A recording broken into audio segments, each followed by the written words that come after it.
आज हम लोग बात करने वाले हैं बिहार बोर्ड क्लास 12 का फिजिक्स का पहला चैप्टर। ये पार्ट 3 है। पार्ट 1 और 2 पहले ही बन चुका है, लिंक डिस्क्रिप्शन में होगा, आप जाकर देख लीजिएगा। तो देखिए, हम लोग पहले बात कर चुके हैं आवेश क्या होता है, आवेश कितने प्रकार के होते हैं, ये सब पूरे डिटेल में हम लोग बात कर चुके हैं। आप जाकर देख लीजिएगा, लिंक डिस्क्रिप्शन में मिल जाएगा, जाकर देख लीजिएगा।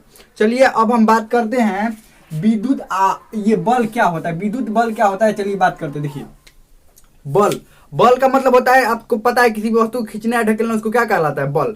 किसके द्वारा खींचा या ढकला जाएगा, विद्युत के द्वारा। किसके द्वारा, विद्युत के द्वारा, यानी उसी को क्या कहता है, विद्युत बल। बल का मतलब किसी चीज को इसको खींचना ढकेलना क्या कहलाता है, बल।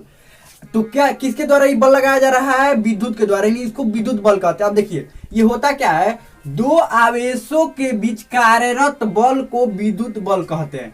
यानी कि आवेश दो गो होगा, उसके बीच जो कार्यरत बल होगा, यानी कि आवेश मान लीजिए एगो ये आवेश हो गया, एगो ये आवेश हो गया, ये आवेश एक दूसरे को खींचेगा या ढकेलेगा, तो बीच में कौन सा बल लगाएगा, बल कौन लगाएगा, विद्युत लगाएगा। उसको क्या बोलेंगे, विद्युत बल बोलेंगे। जैसे आपको पता है कि मान लीजिए आवेश दो गो है, एगो ये प्लस है, एगो ये माइनस है, ये प्लस है, ये प्लस है, ये माइनस है, ये माइनस है। तो एक जैसे जो एक जैसे रहते हैं उसको सजातीय आवेश बोलते हैं, सजातीय आवेश। यानी कि इसको बोलते हैं लाइक, ये लाइक चार्जेस बोलते हैं, इसको क्या बोलते हैं, लाइक चार्जेस। और देखिए, जो एक जैसा नहीं रहता, ये दोनों एक जैसा नहीं है, तो इसको क्या बोलते हैं, विजातीय आवेश, विजातीय आवेश। यानी कि अनलाइक चार्जेस बोलते हैं। क्या बोलते हैं इसको, इंग्लिश में बोलते हैं अनलाइक चार्जेस। यानी कि जो एक जैसा नहीं रहता है, दो वस्तु में आवेश है और दोनों एक जैसा नहीं है, इसमें प्लस है, इसमें माइनस है, तो क्या होगा, विजातीय बोलते हैं। जो एक जैसा उसको क्या बोलते हैं, सजातीय। अब समझने की बात ये है कि जो विजातीय होते हैं एक दूसरे को आकर्षण करते हैं, यानी कि ये जो प्लस वाला होगा इस एक दूसरे की तरफ आएगा, यानी प्लस वाला इसके तरफ एकदम खींचा चला आएगा।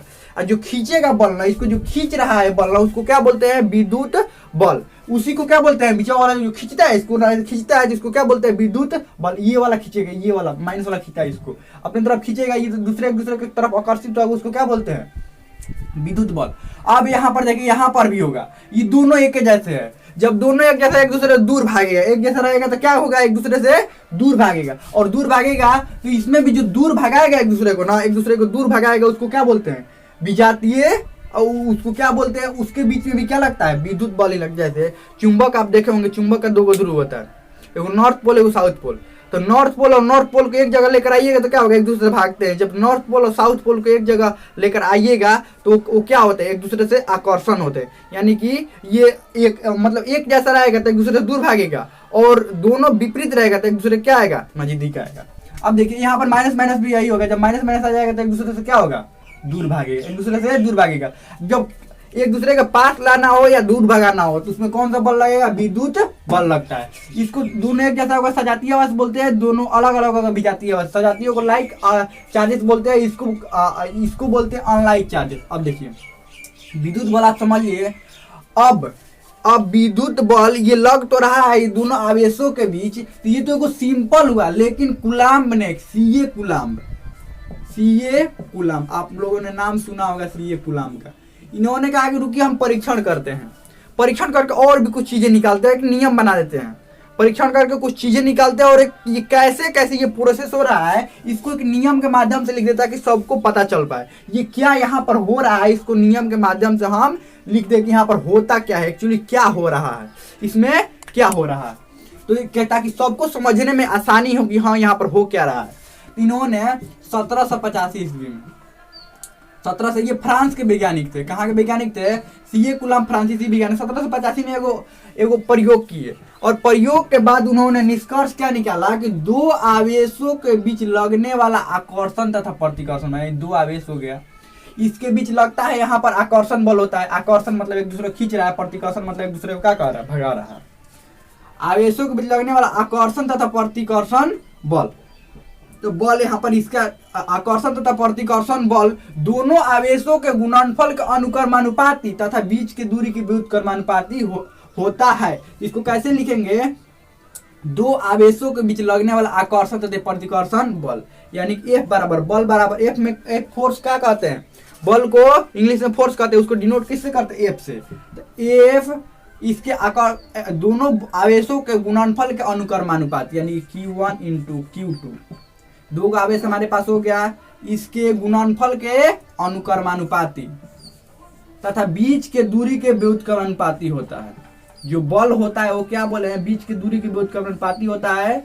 और इसके आवेश जो होते हैं, आवेशों के गुणनफल के, आवेशों के बीच लगने वाले आवेशों के गुणनफल के अनुक्रमानुपाती तथा बीच के दूरी के व्युत्क्रमानुपाती होते हैं। अगर हम दोनों को मिलाएं, इन्होंने यही बस दो बात कहा था, अगर इन दोनों को हम मिलाएं तो क्या बन जाता है? एफ अनुक्रमानुपाती Q1 इंटू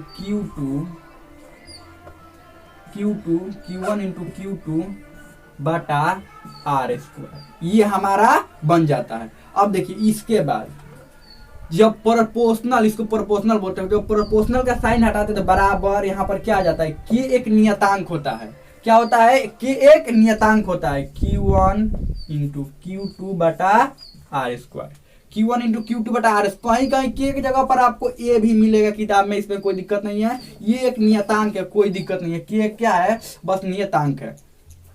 के एक क्या है? के बस एक नियतांक है, ध्यान रखना है। के एक नियतांक है,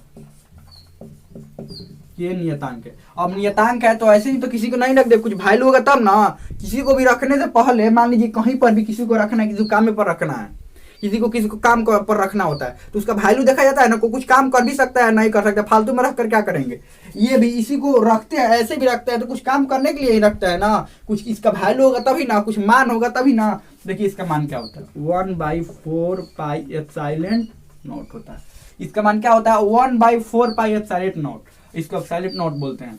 अब देखिए समझिए यहाँ पर, तो इसको 9 गुना 10 के पावर 9 न्यूटन मीटर स्क्वायर प्रति कूलम्ब स्क्वायर इसका मान होता है। इसका मान कितना होता है? न्यूटन मीटर स्क्वायर प्रति कूलम्ब स्क्वायर होता है। अब देखिए यहाँ एप्सिलॉन नॉट आया तो ये क्या होता है? एप्सिलॉन नॉट क्या होता है? यहाँ पर इसका भी मान होगा। देखिए क्या हो रहा है, इसमें से इसको निकाले, के को निकाले, फिर इसको निकाले। देखिए अभी कितना मान बढ़ेगा, अभी आगे मान बढ़ता जाएगा। देखिए कैसे बढ़ रहा है ये। तो ये इसका मान होता है, इसको बोलते हैं विद्युतशीलता।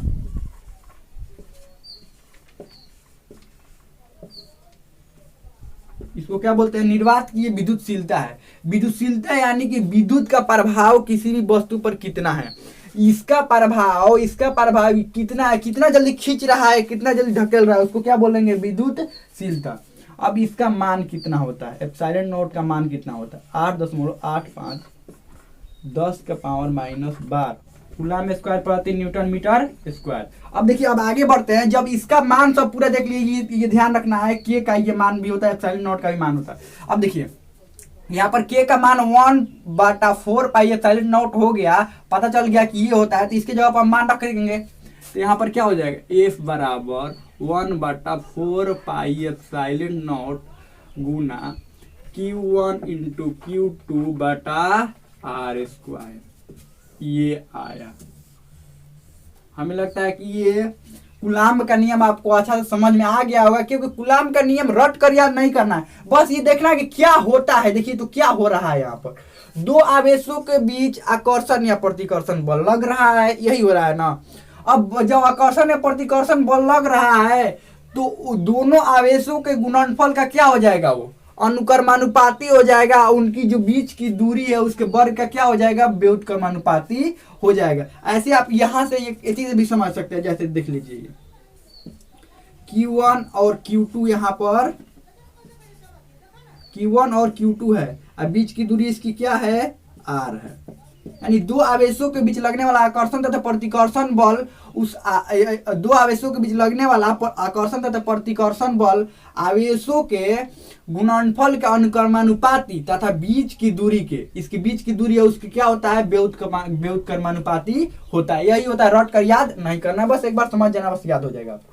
ये हो गया। अब इसके बाद हमारा टॉपिक आता है वैद्युत बल। जो विद्युत बल, वही वैद्युत बल और गुरुत्वाकर्षण बल में अंतर लिखना होता है। वैद्युत बल और गुरुत्वाकर्षण बल में क्या अंतर होता है? देखिए पहला हमारा अंतर है वैद्युत बल तथा गुरुत्वाकर्षण बल में। पहला अंतर है कि ये वैद्युत बल क्या होता है, ये आवेशों पर निर्भर करता है। अगर आवेश नहीं रहेगा जिसका मान ही खत्म हो जाए, मान खत्म नहीं हो जाएगा, आवेशों दोनों मत रहे, कार्य कहाँ से कार्य करेगा। जब आवेश दोनों रहेगा, खींचेगा ढकेलेगा कैसे, किसको खींचेगा ढकेलेगा, दूसरा को नहीं। तो ये किस पर निर्भर करता है, आवेशों पर, आवेश पर निर्भर करता है। और ये किस पर निर्भर करता है, ये द्रव्यमानों पर निर्भर करता है, द्रव्यमान पर निर्भर करता है। अब देखिए, अब ये आवेश पर निर्भर करता है तो यहां पर क्या हो जाएगा, Q1 इंटू Q2। यहां पर देखिए दोनों आवेश यही है ना, Q1 Q2 है, क्योंकि आवेशों पर ये निर्भर करता है। यहां पर क्या हो जाएगा, F M1 इंटू M2, यानी मास मतलब द्रव्यमान होता है, द्रव्यमान, मास यानी द्रव्यमान। अब देखिए दूसरा, इसमें आकर्षण तथा प्रतिकर्षण दोनों होता है। प्रतिकर्षण यानी सिर्फ खींचना ही नहीं जानता, ढकेलना भी जानता है ये, मतलब ये आकर्षण और प्रतिकर्षण बल दोनों होता है। सिर्फ ये नहीं खींचता है, किसी को ढकेल भी देगा ये। आगे बढ़ते हैं, खींचना ढकेलना दोनों जानता है। और ये क्या जानता है, ये सिर्फ आकर्षण इसमें होता है, आकर्षण होता है। तीसरा, ये माध्यम पर निर्भर करता है, माध्यम पर निर्भर करता है।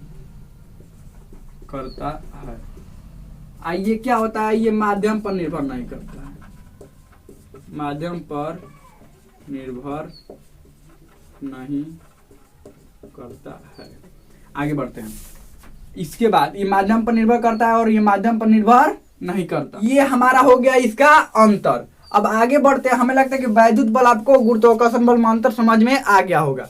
अब इसके बाद आगे बढ़ते हैं, ये वैद्युत क्षेत्र हम लोग देख लेते हैं, वैद्युत क्षेत्र क्या होता है।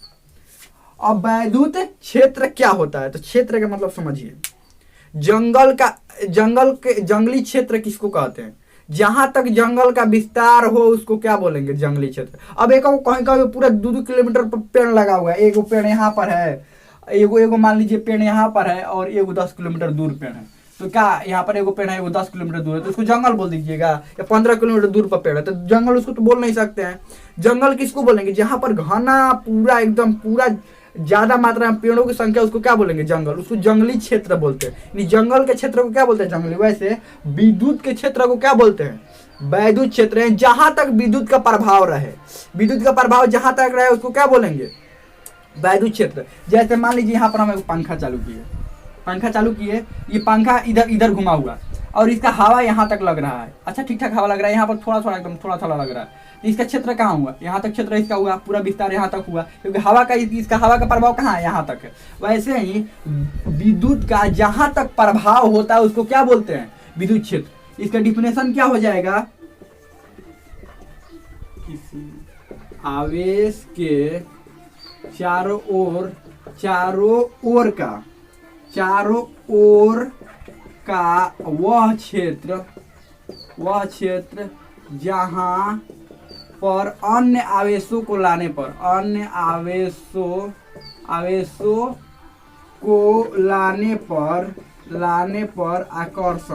आकर्षण तथा प्रतिकर्षण बल का अनुभव होता है, प्रतिकर्षण बल का अनुभव होता है। यानी कि किसी आवेश के चारों ओर का वह क्षेत्र जहां पर किसी अन्य आवेश को लाने पर आकर्षण तथा प्रतिकर्षण बल का अनुभव होता है उसको क्या कहते हैं, वैद्युत क्षेत्र। जैसे यहाँ पर हो गया प्लस, यहाँ पर इसके चारों ओर का वह क्षेत्र, मान लीजिए इसका इतना तक क्षेत्र है, तो यहाँ पर अन्य आवेश को अगर लाएंगे तो क्या होगा, मान लीजिए यहाँ पर माइनस को लाएंगे तो आकर्षण होगा, और प्लस को लाएंगे तो क्या हो जाएगा, प्रतिकर्षण। मान लीजिए यहाँ पर माइनस लाए, यहाँ पर प्लस लेकर आए तो क्या होगा, ये प्रतिकर्षित एक दूसरे से होगा, प्लस प्लस, जबकि माइनस यही पर क्या होगा, आकर्षित हो जाएगा। तो यही होता है वैद्युत क्षेत्र, यही होता है वैद्युत क्षेत्र। हमें लगता है कि ये सब आपको कूलाम का नियम, वैद्युत क्षेत्र, वैद्युत बल और गुरुत्वाकर्षण बल और में अंतर, ये सब आपको अच्छे समझ में आ गया होगा। वैद्युत क्षेत्र के बारे में हम लोग बात कर लिए थे, अब बात करेंगे वैद्युत क्षेत्र की तीव्रता क्या होती है। तो देखिए वैद्युत क्षेत्र आपको पता है, जहां तक विद्युत का प्रभाव रहता है, विद्युत आवेश का जहां तक प्रभाव रहता है उसको क्या बोलते हैं, वैद्युत क्षेत्र। अब वैद्युत क्षेत्र की तीव्रता क्या होती है, विद्युत क्षेत्र का परिमाण बताती है। विद्युत क्षेत्र क्या बताती है? परिमाण। अब परिमाण का मतलब क्या समझिए? परिमाण यानी विद्युत क्षेत्र की तीव्रता है तो किसका परिमाण बताएगी? किसी और का तो बताएगी नहीं। ये विद्युत क्षेत्र का ही परिमाण यानी कि मात्रा होता है। ये कितने मात्रा में विद्युत क्षेत्र है, किसी वस्तु पर कितना मात्रा में प्रभाव डाल रहा है। जैसे यहाँ पर प्लस है, ये पास में रहेगा, यहाँ पर प्लस है, यहाँ पर भी प्लस है, तो ये पास में रहेगा तो जल्दी एक दूसरे को क्या करेगा? प्रतिकर्षित करेगा। लेकिन यही जब दूर रहेगा तो इस पर कम बल लगेगा, तो ये जल्दी प्रतिकर्षित एक दूसरे को नहीं कर पाएगा। मतलब धीरे धीरे जितना दूर रहेगा उतना कम बल लगेगा। तो ये मात्रा जो बताता है वो कौन बताता है? विद्युत क्षेत्र की तीव्रता बताता है कि कितने मात्रा में ये विद्युत क्षेत्र मौजूद है यहाँ पर। हमें लगता है कि आप लोगों को समझ में आ गया होगा। आगे देखते हैं वैद्युत बल रेखाएं। वैद्युत बल रेखाएं क्या होती है? वैद्युत बल रेखाएं वैसी बल रेखाएं होती है, एक काल्पनिक बल रेखाएं होती है। जैसे विद्युत यहाँ पर प्लस है, यहाँ पर माइनस है, तो ये एक दूसरे को खींचता है। यहाँ पर मान लीजिए यहाँ पर एक दूसरे को क्या करता है? आकर्षित करता है। एक दूसरे को क्या करता है? आकर्षित। यहाँ पर प्लस है माइनस है, आकर्षित कर रहा है, ये इसको आकर्षित करता है। तो ये काल्पनिक एक रेखा, मान लीजिए दो को वस्तु ऐसे आकर्षित कर रहे हैं एक दूसरे को, तो एक दूसरे को आकर्षित कर रहा है, तो कैसे आकर्षित कर रहे हैं? काल्पनिक रेखा खींचा जाता है कि हाँ ऐसे आकर्षित कर रहा है। जैसे यहाँ पर देख लीजिए एक दूसरे को क्या करता है? यहाँ पर ऐसे निकल रहा होता है।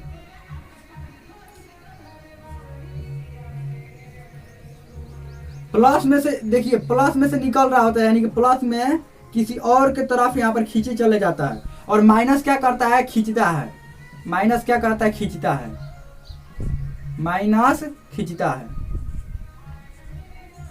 यानी कि धन आवेश से ऋण आवेश की तरफ आवेश आकर्षित होता है। यानी कि धन आवेश किसकी तरफ आकर्षित होता है? ऋण आवेश। धन आवेश आकर्षित होता है दूसरे की तरफ, किसके? ऋण आवेश की तरफ। यहाँ पर देखिए ये धन आवेश किसकी तरफ आकर्षित हो रहा है? ऋण आवेश की तरफ आकर्षित हो रहा है। देखिए धन आवेश सब निकल रहा है, देखिए किसकी तरफ आकर्षित हो रहा है? ऋण आवेश के। यही विद्युत बल रेखा है। देखिए ये सब काल्पनिक रेखा जो खींचा गया, ये ऐसे एक्चुअल में कोई दिखता हो रहा है। मान लीजिए वस्तु एक दूसरे को खींच रहा है, तो दिखा कहाँ कुछ है? दिखेगा ही नहीं, कुछ दिखेगा यहाँ पर विद्युत बल रेखा नहीं। ये तो काल्पनिक खींच दिया जाता है कि हाँ काल्पनिक है। जैसे पृथ्वी होता है, पृथ्वी का इक्वेटर होता है, भूमध्य रेखा, एक काल्पनिक रेखा खींचा गया कहाँ? यहाँ से पृथ्वी बीचों बीच है। एक सचमुच में रेखा थोड़े ही है, उसको काल्पनिक एक रेखा इक्वेटर खींचा गया कहाँ? यहाँ पर ये पृथ्वी का बीचों बीच है, या भूमध्य रेखा उसको बोलते हैं। वैसे ही इस रेखा को क्या किया जाता है? खींचा जाता है कि हाँ ऐसे बल लग रहा है। यानी प्लस वाला किसके तरफ खींच कर जाता है? माइनस वाला की तरफ। यानी कि धनावेश ऋण आवेश की तरफ,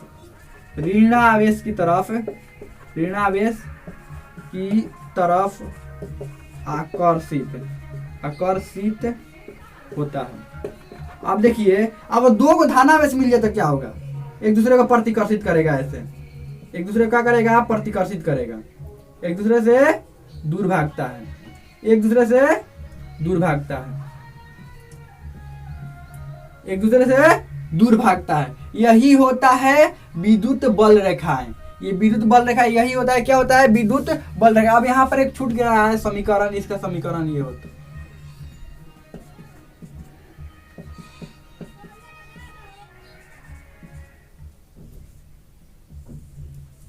ये इसका समीकरण होता है। हमें लगता है कि आप लोगों को ये बहुत अच्छा तरह से समझ में आ गया होगा।